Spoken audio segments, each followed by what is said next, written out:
Hello everyone, I hope that you're all doing well. In this video I'm gonna show you how to get intrinsic value of a stock by discounting cash flow formula, which is DCF. The first step, like other ways to get intrinsic value of a company, is downloading the financial statements of the company. So as I showed you in the previous video, you just need to write an expression like this: annual financial statements of Apple Company 2022. And from the company's websites or other websites, you can download these financial statements. And here is US Security Exchange's website that it put all stock markets companies of US its financial statements on the website. So you can also download these financial statements here. Here I put some useful links for you, and I put Excel and PowerPoint of the work in the description so you can download them. Okay, and when you download financial statements, the second step is checking three items here, three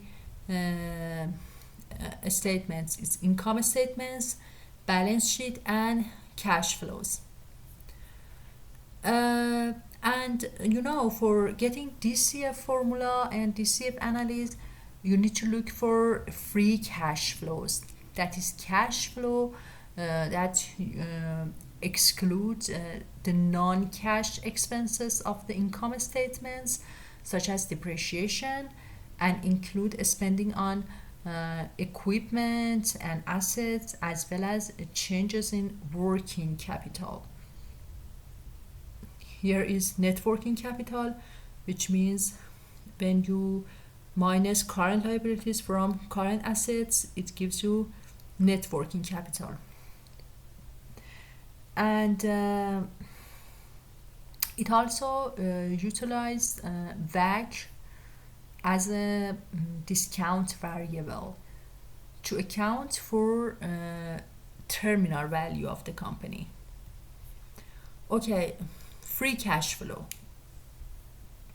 Free cash flow, as I said earlier, you add and subtract some items from its net operating profit.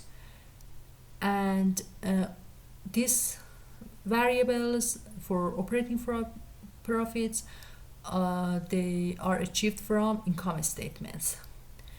For projecting net sales, you see that net sales growth for previous years, its average was 8%, and last year's growth was 8% too. So I assume that for the subsequent years, net sales growth will be 8% as well. And I consider other items of income statements as a percentage of net sale. And then for depreciation and amortization, I get it from cash flow statements, and I add it again since it's a non-cash item and you need to eliminate its effect. But for predicting D&A, or depreciation and amortization, I assume that it would be a percentage of PP and E. In balance sheet, you can see PP and E.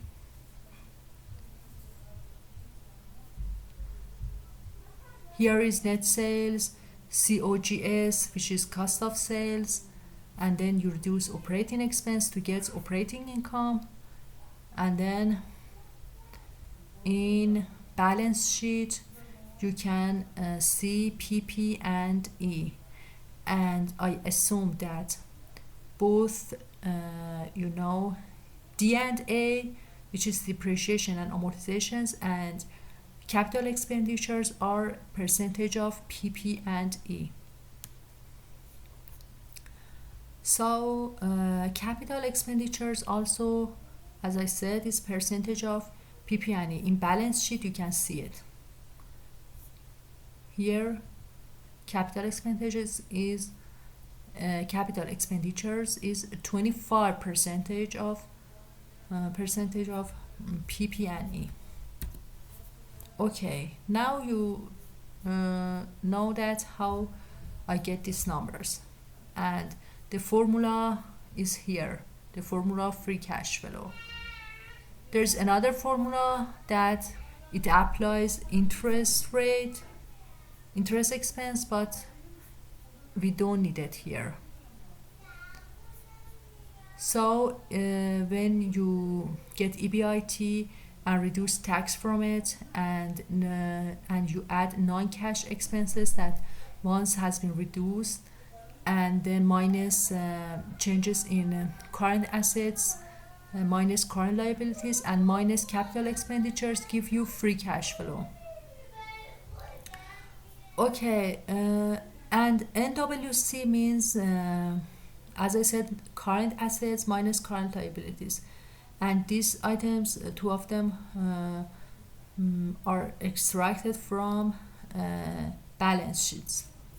And for projection of current asset and current liabilities, you need to check net working capital sheet. Total current assets, here are their items, and these two items have been predicted in different ways from others. Accounts receivable, for projecting this item, as you see, DSO multiplied by net sales divided by 360 days. But what does it mean? DSO means number of days that it takes for a company to collect payments on a sale. And for Apple company, the last year shows 25.7 days. And so previous years, I consider DSO, as by dividing accounts receivable by net sales, and multiply by 360 days.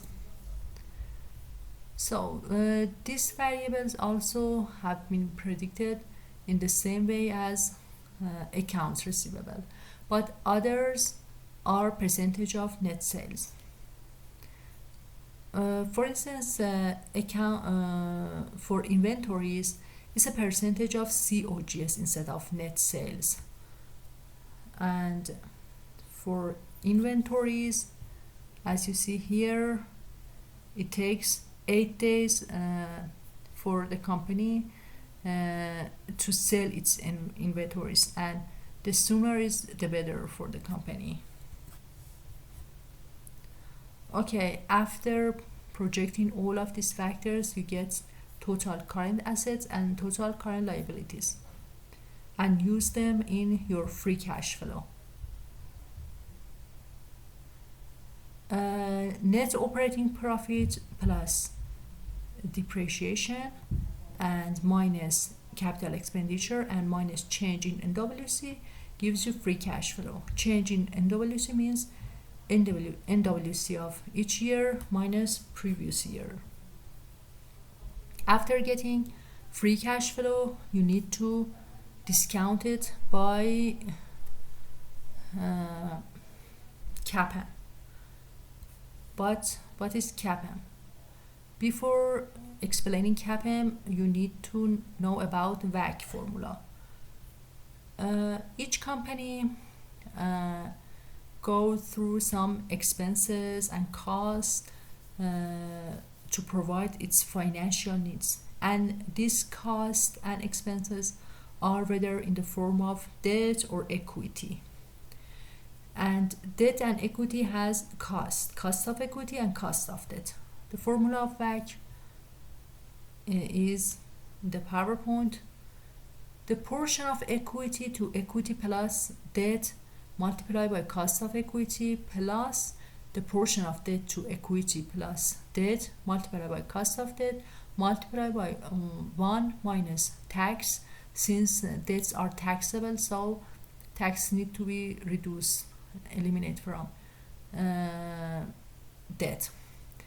Cost of equity is achieved by CAPM formula, but cost of debt you can divide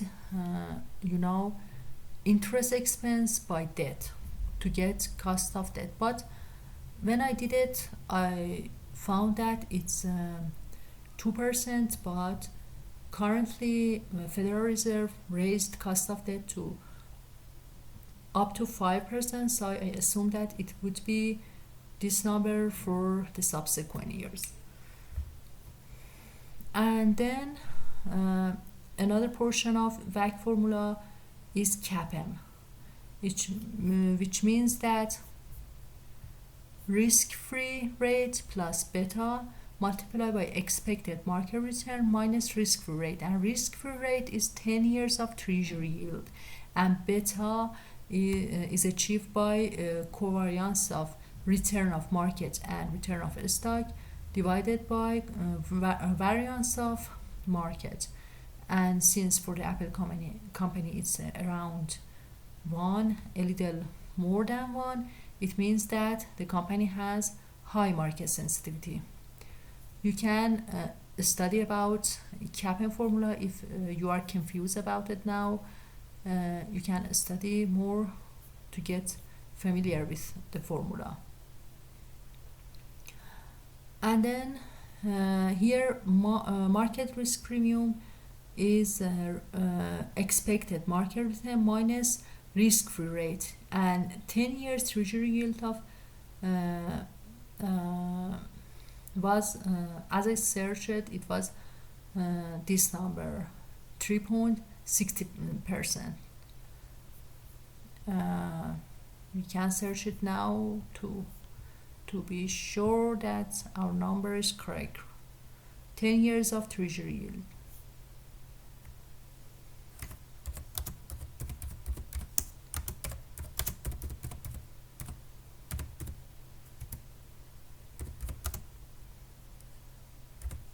Because as you see, it's around 5%. Okay, and expected market return for Apple company was this number, and beta, as I told you, you need to use leverage beta in here. And the formula, you can get the formula by clicking on it. And debt value is achieved from balance sheet debt value. Here you can get debt value. All debts of the companies are term debt of current liabilities plus commercial paper plus term debt of non-current liabilities. When you add all of these three numbers, you can get debt value of the company. And equity value means when you multiply the price of the company by the number of shares. Okay, then you can get VAC number and use it in DCF. And now you can get terminal value. So here is free cash flows, and here is projection years, which is started from 2023 to 2027, and then it is counted by VAC formula, by CAPM formula, which is in the VAC sheet. And then you sum this present value of free cash flow, and growth rate is another item in DCF, because you need to grow your terminal value by growth rate. Terminal value means the last year of free cash flow multiplied by 1 plus growth rate divided by VAC minus growth rate. And growth rate is economic growth of United States, for the long run, it was 0.8%, and also economics projected and predicted that it will be around this number for 2023. And when you consider higher numbers, your intrinsic value, your fair value will be raised. So that's why I created sensitivity tools for different scenarios of growth rate and WACC, because these two variables are so influential on intrinsic value of the company. Okay, terminal value, as I said earlier, achieves in this way, and then you need present value of terminal value, which is terminal value divided by 1 plus WACC to the power of 5, which is the last year. It means you need to discount terminal value of last year and turn it to the to achieve its present value of terminal value, and then you add present value of terminal value to sum of present value of free cash flow to get enterprise value, and add cash and reduce debt to get equity value, and divide it by the number of shares to get this number. Okay, I hope that this video will be useful for you. Thank you.